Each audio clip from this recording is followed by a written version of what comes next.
Lawmakers are taking a closer look at the taxes you might be paying to the city of St. Louis. We're talking specifically about the earnings tax. It's a 1% tax that anyone who lives or works in the city has to pay. But now state lawmakers could make all of that change. John Kipper here in studio with more on that tonight. John. Yeah, Sam, right now, as many of you likely know, you can live in the county, but if you work in the city, in person or remote, you're paying 1% of your income to the city. Now, those are a few things that one Republican lawmaker told me he wants to reevaluate.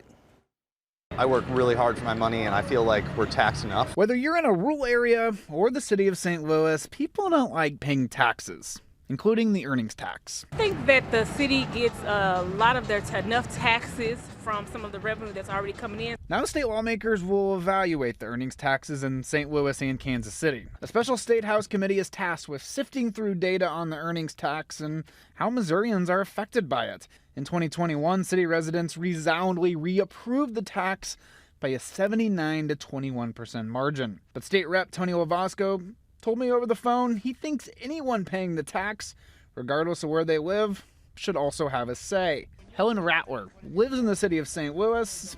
She doesn't think it's entirely fair. I don't think that you should be taxed additionally just because you work in that area. The Democratic lawmakers argue the earnings tax is vital. That would defund the police, our firefighters, and somewhat of our school type situations. So I think it's a bad idea.